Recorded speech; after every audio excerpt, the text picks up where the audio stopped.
Good morning, students. Today we are going to discuss about the third organ of the government, the judiciary. You know, disputes are natural in the human life. Sometimes you fight in the class. Sometimes one of you might have done damage or harm to you. So there should be a third person who is not linked to you, but give a correct decision according to the mistake or offense that has taken place. Sometimes teachers may be Teacher will hear the complaints or discussions about both of you, then give a judgment. So that is the judiciary. The teacher becomes judicial. Sometimes the teacher becomes executive also. Teacher may give the punishment to the child who has done the mistake. So the teacher becomes judicial, judge as well as the executive. And law also sometimes teacher means. That's different thing. But when we come to the nation as such, it's divided into different persons. So, judiciary is the organ. The judiciary is the system of courts that interprets and applies the law in the name of the state. When a judge gives a punishment to somebody, 6 months or 1 year or 12 years, he is not giving the punishment as an individual. He gives the punishment as the representative of the state. Here the state means not the Karnataka state or Kerala state or Madhya Pradesh state. It is a government, full system of government or the country. So the judge gives the judgment in the name of the state. So, the system of courts that interprets, explains and listens to the arguments and justifies his decision. So, when the court gives a judgment that a person should be hanged, after interpretation, and it applies the law. So, we know only the final authority to give the judgment is the Supreme Court to be hanged. The lower court can give the judgment, but that should be approved by the High Court and High Court for a person to be hanged. So that much is the power. Because High Court should verify the decision of the lower court is correct or not. Then the judiciary can also be thought as a mechanism for the resolution of disputes. It's a mechanism. You know, as I told you in the beginning, disputes are natural. It can be between individuals. It can be between the individuals and the government. Between the governments, there can have individuals disputes. So many disputes are there. So there should be an authority whose words are listened by everybody and anybody. Then only the authority has got a value. So the Constitution of India has made judiciary as the authority which can apply the law, interpret the law, and solve the disputes. Interpret, apply, and dispute solving. All those things are the responsibilities of judiciary. Under the doctrine of the separation of powers, interprets law and applies to the facts of each case. Separation of powers between executive, judicial. That is, in many jurisdictions, the judicial branch has the power to change laws through the process of judicial review. Yesterday we had discussed about judicial review. Any decision taken by the parliament can be questioned.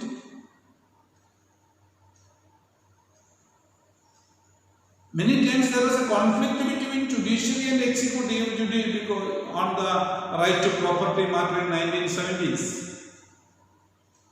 Because the constitution had written in the beginning that right to property is a fundamental right. When it is a fundamental right, naturally the person can go to court when somebody asks your property.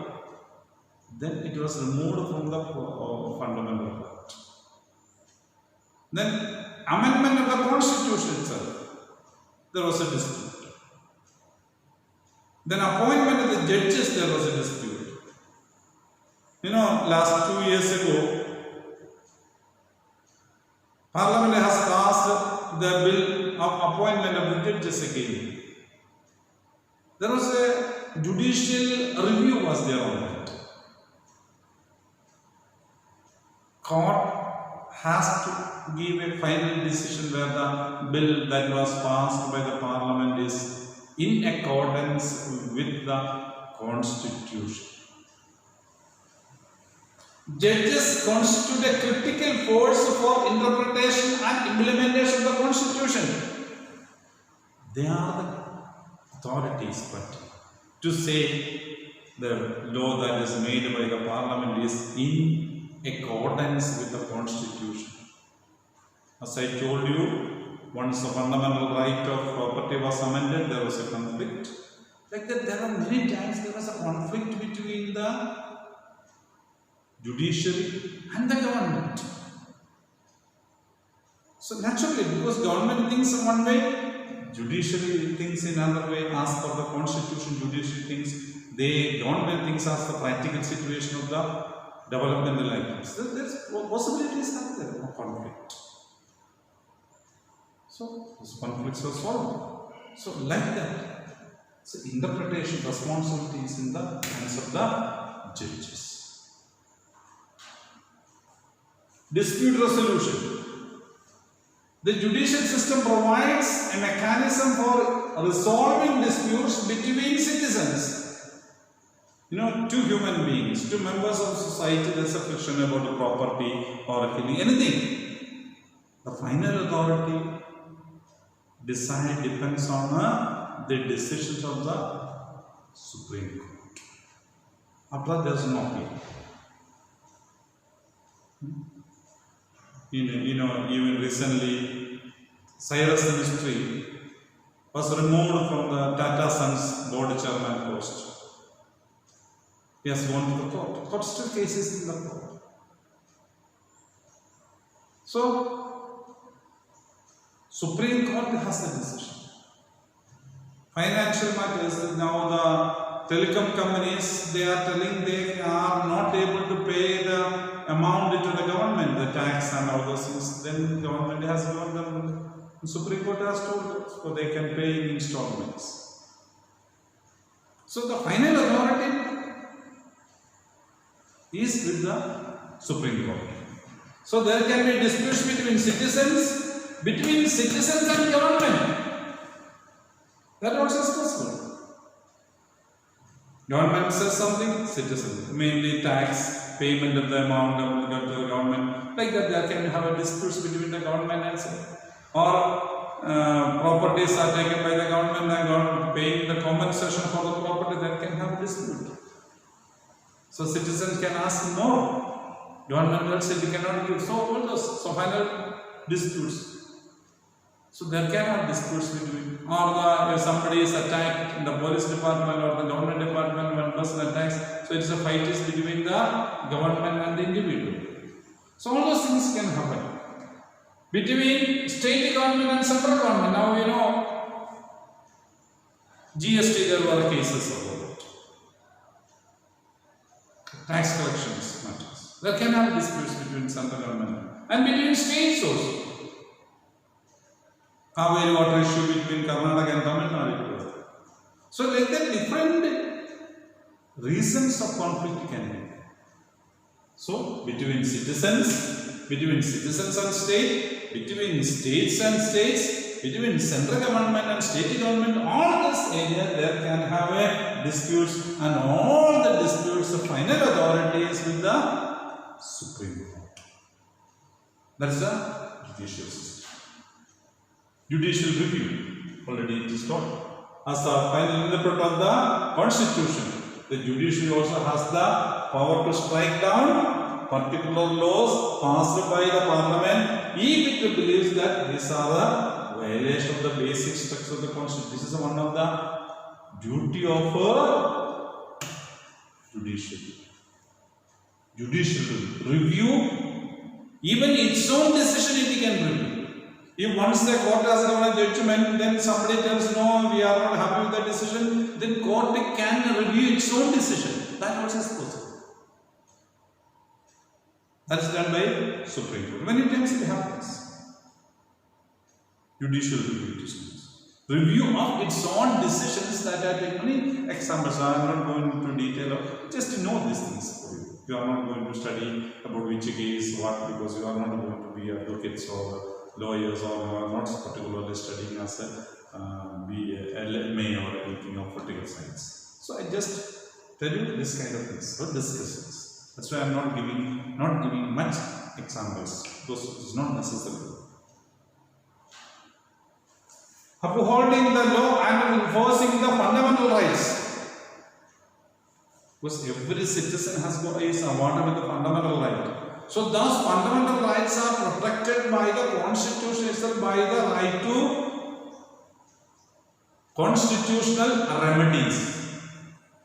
If the right to constitutional remedy is not there, there is no value for the fundamental right.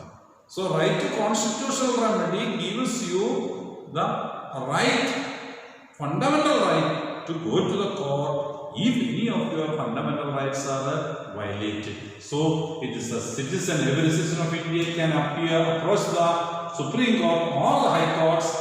They believe that their fundamental rights are violated. This is also a duty of the responsibility of the or jurisdiction of the Supreme Court. Supreme Court. The Supreme Court was established on 26 January 1950, the day India became a republic. Same day, Supreme Court came into existence. 26 January 1950, Indian judicial system's topmost court, that is Supreme Court, came into existence. Before that, it's a predecessor. Before this, there was a federal court controlled by British government before independence.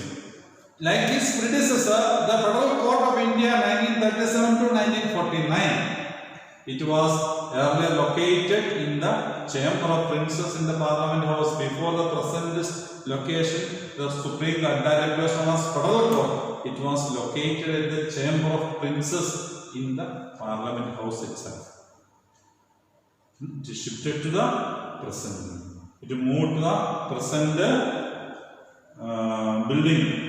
It's a building on Madura Road. That is the present Supreme Court of India. You see, this is the structure of Supreme Court of India. We have seen it many times. Okay, Supreme Court of India, it is. Present Chief Justice of India, Sharad Arvind Bobde is Chief Justice of India, is present Chief Justice of India. Justice Sharad Arvind Bobde. Now, total number of judges in the Supreme Court is 30.